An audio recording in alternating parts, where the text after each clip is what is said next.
Okay, so what's the next topic? Sulfonic acid. Sulfonic acid. What is sulfonic acid? Basically H2SO4 है आप लोगों के पास, H2SO4। तो अगर आप H2SO4 को कंप्लीट फॉर्म में लिखते हैं ओपन चेन स्ट्रक्चर में, ओपन चेन स्ट्रक्चर की फॉर्म में, if you write sulphuric acid, what we get structure like this, HOSO2OH। ये क्या है आप लोगों के पास? सल्फ्यूरिक एसिड का ओपन चेन स्ट्रक्चर। अगर आप सल्फ्यूरिक एसिड में हाइड्रोक्सिल ग्रुप OH ग्रुप को रिप्लेस कर देते हैं किसी भी एल्काइल ग्रुप से या फिर किसी भी एराइल ग्रुप से, ठीक है, तो जो रिप्लेसमेंट करने के बाद आपका कंपाउंड आता है लाइक RSO2OH और ArSO2OH। तो ये आप लोगों के पास क्या हो गए? ये है, अगर एल्काइल है तो इसे क्या बोला जाएगा? एलिफेटिक। एल्काइल ग्रुप है ना आपके पास, what we call it? Aliphatic. इसे क्या बोला जाएगा? Aliphatic sulphonic acid. और अगर एराइल ग्रुप है आपके पास तो क्या हो जाएगा आपके पास? Aromatic sulphonic acid. तो क्लियर है आप लोगों को कि सल्फोनिक एसिड क्या होता है हमारे पास? देखो, जो सिंपल आपके पास सल्फ्यूरिक एसिड होता है H2SO4, अगर आप उसको ओपन चेन लाइक स्ट्रक्चर में लिखते हो तो आपके पास इस तरह की फॉर्मेशन होती है। अगर आप हाइड्रोक्सिल ग्रुप को R ग्रुप से रिप्लेस करते हो, जो कि क्या है आपके पास? एक एल्काइल ग्रुप, ठीक है। और आप किससे रिप्लेस कर सकते हो? आप रिप्लेस कर सकते हो AR, that is aryl group. तो जो आपके पास कंपाउंड फॉर्मेशन होती है वो क्या बन जाता है आपके पास? सल्फोनिक एसिड, RSO3H या फिर ArSO3H। तो अगर एल्काइल ग्रुप है तो आप उसे क्या नाम दोगे? Aliphatic sulphonic acid. और अगर आपके पास एराइल ग्रुप है तो वो आपके पास क्या होगा? Aromatic sulphonic acid. क्लियर है सबको? नेक्स्ट हमारे पास क्या आता है इसका? नोमेनक्लेचर। नेक्स्ट क्या आता है हमारे पास? नोमेनक्लेचर। आप किस तरह से नोमेनक्लेचर कर सकते हो? तो आप इसका जो एंड लिखोगे, एंडिंग जिससे करोगे कंपाउंड की, सल्फोनिक एसिड वाले कंपाउंड की जो एंडिंग करोगे तो लास्ट में आपको क्या अटैच करना है? Sulphonic group, sulphonic acid add कर देना है। जो भी कंपाउंड का आप नेमिंग करो एंड में आपके पास क्या आ जाएगा? सल्फोनिक एसिड आ जाएगा आपके पास, ठीक है। फॉर एग्जांपल अगर आपके पास है CH3SO3H, ठीक है, तो ये क्या है आपके पास? Methane group. और ये लास्ट में हमारे पास क्या है? Sulphonic acid. तो अपने कंपाउंड का आयुर्वेदिक नेमिंग क्या हो जाएगी? मीथेन सल्फोनिक एसिड, ठीक है। यहाँ पे R क्या है? एक एल्काइल ग्रुप है जो कि क्या है हमारे पास? Aliphatic sulphonic acid. अगर आप एक और एग्जांपल लेते हैं एरोमेटिक कंपाउंड का, जैसे कि ये है आपके पास SO3H और यहाँ पे आपके पास मिथाइल ग्रुप है। तो इस तरह के कंपाउंड की नेमिंग क्या करनी है, कैसे करनी है आपको? देखो, सल्फोनिक एसिड जो है वो क्या है? प्रायोरिटी वाइज वाला ग्रुप है, नंबर 1, नंबर 2, नंबर 3, नंबर 4। तो ये आपके पास कौन सी पोजीशन पे है? 4th पे, या फिर ये पैरा पोजीशन पे भी बोल सकते हो। तो इस कंपाउंड का क्या नाम होता है? 4th पे आपके पास क्या है? मिथाइल भी है। तो आप इसको क्या बोल सकते हो? या तो इसको पूरे को बेंजीन सल्फोनिक एसिड बोल के 4 मिथाइल बेंजीन सल्फोनिक एसिड बोल दो, या फिर इस पूरे कंपाउंड को इसको टोल्यूइन भी बोला जाता है। तो आप इसका नेमिंग कैसे कर सकते हो?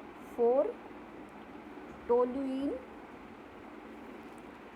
Sulphonic acid, 4 toluene sulphonic acid. तो आप क्या कर सकते हो? इस तरह से इसकी नेमिंग कर सकते हो। क्लियर है सबको? उसके बाद क्या है हमारे पास? Structural feature. नेक्स्ट जो है हमारे पास क्या है? Structural feature. स्ट्रक्चरल फीचर क्या होता है?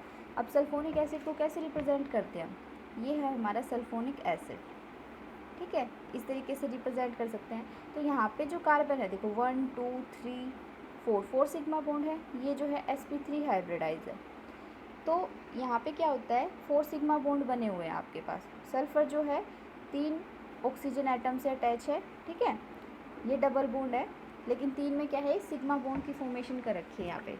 तो अब हमें इसका ये देखना है कि ये sp3 हाइब्रिडाइज्ड कैसे है, और जो बाकी के हैं अरेंजमेंट है ऑक्सीजन एटम की या फिर हाइड्रोजन एटम की, वो किस तरीके से है। तो देखिए, जनरली S जो होता है उसके लिए हम इलेक्ट्रॉनिक कॉन्फ़िगरेशन क्या यूज़ करते हैं, 1s2 2s2 2p2, ठीक है, 2p6 हो जाएगा, ये 3s2 3p4, ये सल्फ़र की होती है। तो वैलेंस इलेक्ट्रॉन जो लेते हैं हम, वो कौन से होंगे हमारे पास, 3s2 और 3p4। ये ग्राउंड स्टेट वाली इलेक्ट्रॉनिक कॉन्फ़िगरेशन है। जब आप एक्साइटेड वाली लिखना शुरू कर देते हो इसकी, तो अब क्या होता है, डी का पार्टिसिपेशन भी हो जाता है। तो अगर हम एक्साइटेड सल्फ़र एटम की कॉन्फ़िगरेशन लिखना चाहें तो किस तरीके से लिखोगे आप, वो इस तरीके से लिखोगे, ये आपके पास 3s ऑर्बिटल है, ये आपके पास 3p ऑर्बिटल है, और ये आपके पास है डी भी इन्वॉल्व हो जाएंगे। अब ये आपके पास 3d ऑर्बिटल है। तो हमारे पास क्या था, s2 था, और क्या था हमारे पास 3p4 था। तो अब क्या है, एक इलेक्ट्रॉन तो यहाँ से डी में आ जाएगा, और ये भी क्या है, p3 है ना, उसके बाद एक एक्स्ट्रा मिल गया, वो भी डी में आ जाएगा। तो एक्साइटेड को हम इस तरीके से लिख देंगे, ठीक है। 4 तो ये है, ये आपके पास 2 और आ जाएंगे यहाँ पे। तो कॉन्फ़िगरेशन क्या बनती है आपकी, देखो जो ये वाले हैं ना s और p3, sp3 वाले जो हाइब्रिड ऑर्बिटल हैं आपके पास 4, वो तो क्या करेंगे, सिग्मा बॉन्ड फॉर्मेशन में पार्टिसिपेट करेंगे। जैसे आपने देखा भी होगा, ये इस तरीके का स्ट्रक्चर है ना यहाँ पे, तो जो पहले 4 सिग्मा बॉन्ड बने हुए हैं वो इनसे बने हुए हैं। अब जो ये 2 अलग से इलेक्ट्रॉन बच गए हैं आपके पास, वो क्या करते हैं पार्टिसिपेशन में, जो 2 इलेक्ट्रॉन बच गया वो करते हैं p पाई d पाई बॉन्डिंग, ठीक है। अब ये p पाई d पाई बॉन्डिंग कैसे है, देखो एक बार कंप्लीट स्ट्रक्चर देखो, सल्फोनिक एसिड का इस तरीके का स्ट्रक्चर बना रखा है हमने। तो ये सिग्मा बॉन्ड तो हमारे बन चुके हैं sp3 वाले से। उसके बाद जो यहाँ पे डबल बॉन्ड आते हैं, ये है p पाई d पाई बॉन्डिंग से, ठीक है। ये आपके पास 2 बच गए थे लास्ट में, तो क्या करेगा, ये वैकेंट ऑर्बिटल हो गए ना d के, ठीक है, इनकम्प्लीटली फिल्ड है ये ऑर्बिटल। तो क्या करेगा, जो ऑक्सीजन के लोन पेयर हैं वो क्या करेंगे, इनको दे देंगे, और डबल बॉन्ड की फॉर्मेशन हो जाएगी। तो ये p पाई d पाई बॉन्डिंग से यहाँ पे डबल बॉन्ड आता है। क्लियर है सबको कि फॉर्मेशन ऑफ सल्फोनिक एसिड कैसे होगा।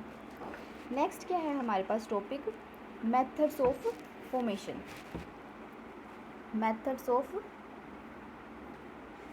फॉर्मेशन किसके, सल्फोनिक एसिड के। तो इसके बहुत सारे मेथड है जिसकी हेल्प से आप क्या बना सकते हो, सल्फोनिक एसिड बना सकते हो, ठीक है।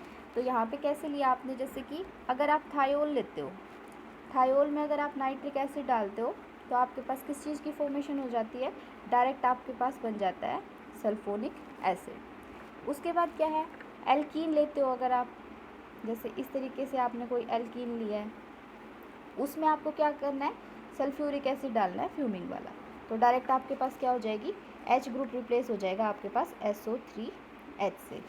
ये आपके क्या है, मेथड ऑफ प्रिपरेशन है कि आप सल्फोनिक एसिड कैसे फॉर्म कर सकते हो। इसी तरह से और एक मेथड है आपके पास, अगर आप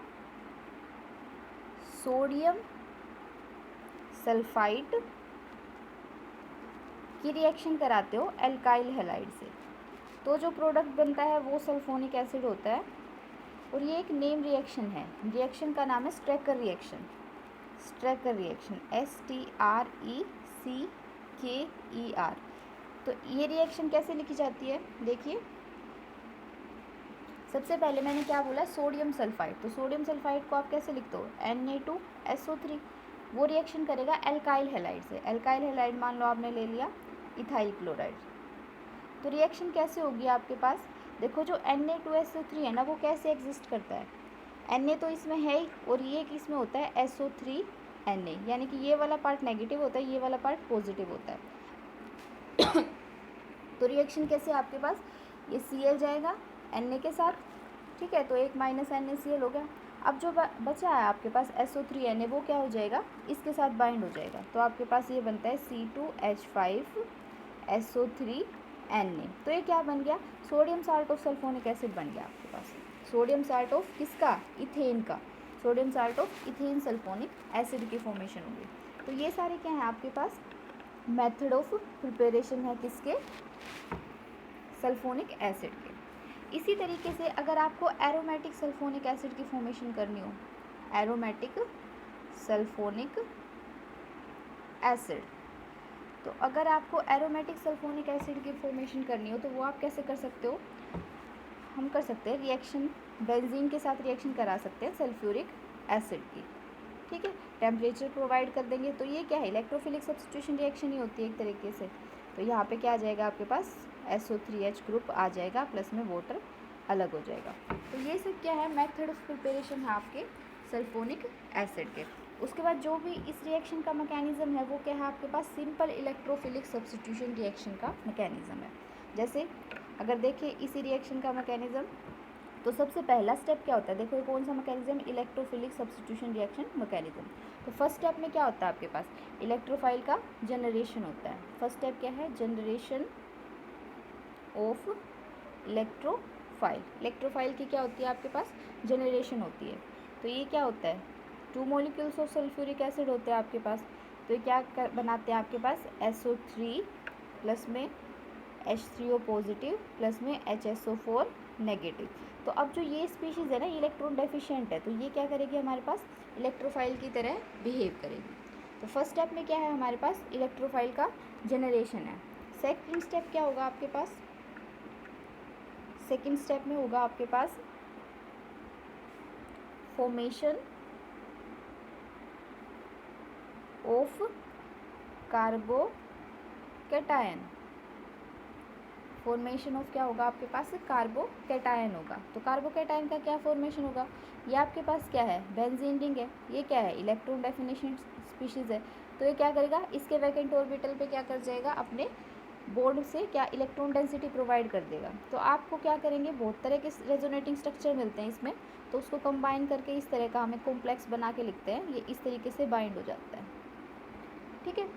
उसके बाद क्या है आपके पास, SO3 नेगेटिव की फॉर्म में आता है, क्योंकि ये बॉन्ड क्या कर देता है, इसको दे देता है अपने लोन पेयर, तो इस पर नेगेटिवली चार्ज जनरेट हो जाता है।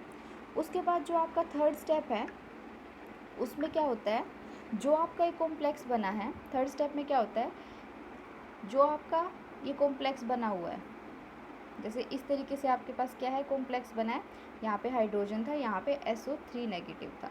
तो क्या होता है,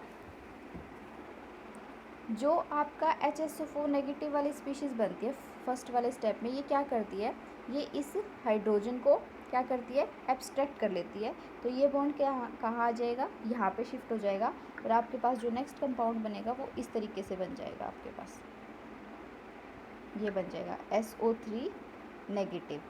तो ये क्या बन गया आपके पास, सल्फोनिक एसिड का एनायन बन गया, प्लस में क्या निकल जाएगा, H2SO4। क्लियर है सबको। उसके बाद जो आपके पास लास्ट स्टेप है, लास्ट स्टेप में क्या होगा आपके पास, रिएक्शन होगी आपके पास, जो आपके पास एनायन बना है, ठीक है, ये एनायन बना था आपके पास SO3 नेगेटिव सल्फोनिक एसिड का एनायन, प्लस में जो हाइड्रोनियम आयन फर्स्ट स्टेप में बना था, तो ये क्या कर लेगा, यहाँ से H प्लस को एब्स्ट्रैक्ट कर लेगा और वाटर अलग से निकल जाएगा। तो ये बन गया आपके पास बेंजीन सल्फोनिक एसिड प्लस में वाटर मॉलिक्यूल। तो ये पूरा प्रोसेस क्या है, इलेक्ट्रोफिलिक सब्स्टिट्यूशन रिएक्शन एक मैकेनिज्म है। क्लियर है आप लोगों को। उसके बाद क्या होता है हमारे पास, फिजिकल प्रॉपर्टीज़। फिजिकल प्रॉपर्टीज़ हैं आपके पास। फिजिकल प्रॉपर्टीज़ में क्या आता है आपके पास, फिजिकल स्टेट क्या होती है। जनरली जो लोअर एलिफेटिक सल्फोनिक एसिड होते हैं आपके पास, वो क्या होते हैं आपके पास, लिक्विड्स होते हैं, लिक्विड्स। जबकि जो हायर होते हैं मेंबर्स, वो क्या करते हैं, किस फॉर्म में एग्जिस्ट करते हैं, कलरलेस सॉलिड की फॉर्म में एग्जिस्ट करते हैं। उसके बाद हम देखते हैं बॉइलिंग पॉइंट क्या होता है। तो सल्फोनिक एसिड का बॉइलिंग पॉइंट हाई माना जाता है, हाई बॉइलिंग पॉइंट होता है इनका। उसके बाद अगर सोल्यूबिलिटी की बात करें तो जनरली क्या होता है सोल्यूबिलिटी, क्योंकि ये पोलर इन नेचर होते हैं, इसलिए वाटर में क्या करते हैं, हाईली सोल्यूबल होते हैं, हाईली सोल्यूबल, ठीक है। जबकि जो आपके पास क्या है,